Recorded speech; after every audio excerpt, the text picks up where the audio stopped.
ಇದು ಎಸ್ಎಸ್ಎಲ್ಸಿ ವಿದ್ಯಾರ್ಥಿಗಳು ಹಾಗೂ ಪೋಷಕರು ನೋಡಲೇಬೇಕಾದಂತ ಸ್ಟೋರಿ.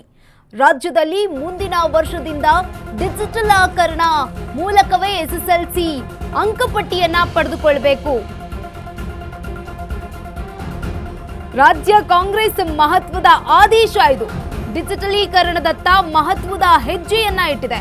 2026-27ರಿಂದ ಎಸ್ಎಸ್ಎಲ್ಸಿ ಭೌತಿಕ ಮಾಸ್ ಕಾರ್ಡ್ ಪ್ರತಿ ಇರುವುದಿಲ್ಲ.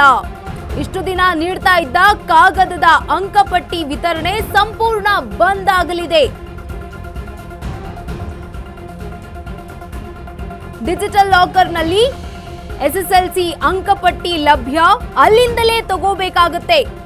ಡೌನ್ಲೋಡ್ಗೆ ವಿದ್ಯಾರ್ಥಿಗಳ ಆಧಾರ್ ಕಾರ್ಡ್, ಭಾವಚಿತ್ರ ಕಡ್ಡಾಯ ಆಗಿರುತ್ತೆ. ಆದ್ರೆ ಸರ್ಕಾರ ಈ ವರ್ಷದ ವಿದ್ಯಾರ್ಥಿಗಳಿಗೆ ರಿಯಾಯಿತಿಯನ್ನ ನೀಡ್ತಾ ಇದೆ. ಪ್ರಸಕ್ತ ಸಾಲಿನಲ್ಲಿ ಅಂದ್ರೆ 2025-26ರಲ್ಲಿ ಮಾತ್ರ ಭೌತಿಕ ಅಂಕಪಟ್ಟಿ ಲಭ್ಯ ಆಗುತ್ತೆ. ಈ ವರ್ಷದ ವಿದ್ಯಾರ್ಥಿಗಳಿಗೆ ಭೌತಿಕ ಅಂಕಪಟ್ಟಿ ಲಭ್ಯ ಆಗುತ್ತೆ. ಈ ವರ್ಷದ ವಿದ್ಯಾರ್ಥಿಗಳಿಗೆ ಡಿಜಿಟಲ್ ಲಾಕರಿನಲ್ಲೂ ಕೂಡ ಅಂಕಪಟ್ಟಿಯನ್ನ ನೀಡುವ ಸಾಧ್ಯತೆ ಇದೆ.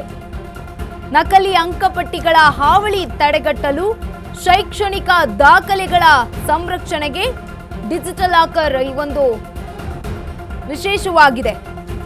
ಎಸ್ಎಸ್ಎಲ್ಸಿ ಹಾಗೂ ವಿದ್ಯಾರ್ಥಿಗಳಿಗೆ ಪೋಷಕರು ನೋಡಲೇಬೇಕಾದಂತಹ ಸ್ಟೋರಿ ಇದು. ರಾಜ್ಯದಲ್ಲಿ ಮುಂದಿನ ವರ್ಷದಿಂದ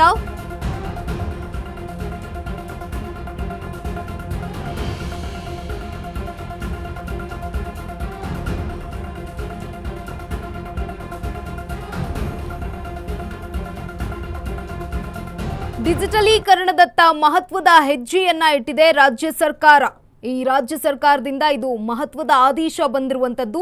ಎಸ್ಎಸ್ಎಲ್ಸಿ 26-27ಕ್ಕೆ ಏನು ಪರೀಕ್ಷೆ ಬರೀತಾರಲ್ಲ ವಿದ್ಯಾರ್ಥಿಗಳು, ಅವ್ರಿಗೆ ಯಾರಿಗೂ ಕೂಡ ಭೌತಿಕ ಮಾಸ್ ಕಾರ್ಡ್ ಪ್ರತಿ ಸಿಗೋದಿಲ್ಲ.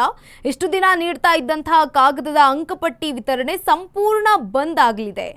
ಡಿಜಿಟಲ್ನಲ್ಲಿ ಎಸ್ಎಸ್ಎಲ್ಸಿ ಅಂಕಪಟ್ಟಿ ಲಭ್ಯ ಆಗುತ್ತೆ, ಅಲ್ಲಿಂದಲೇ ತಗೊಳ್ಬೇಕು ವಿದ್ಯಾರ್ಥಿಗಳು.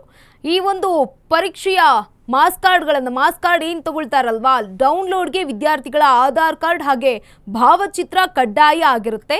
ಆದರೆ ಈ ವರ್ಷ ಬರೆದಿರುವಂತಹ ವಿದ್ಯಾರ್ಥಿಗಳು ಪರೀಕ್ಷೆಯನ್ನು ಬರೆದಿರ್ತಾರಲ್ಲ ಎಸ್ಎಲ್ಸಿ ಪರೀಕ್ಷೆಯನ್ನು, ಆ ವಿದ್ಯಾರ್ಥಿಗಳಿಗೆ ಮಾತ್ರ ಭೌತಿಕ ಅಂಕಪಟ್ಟಿ ಲಭ್ಯವಾಗಿರುತ್ತೆ.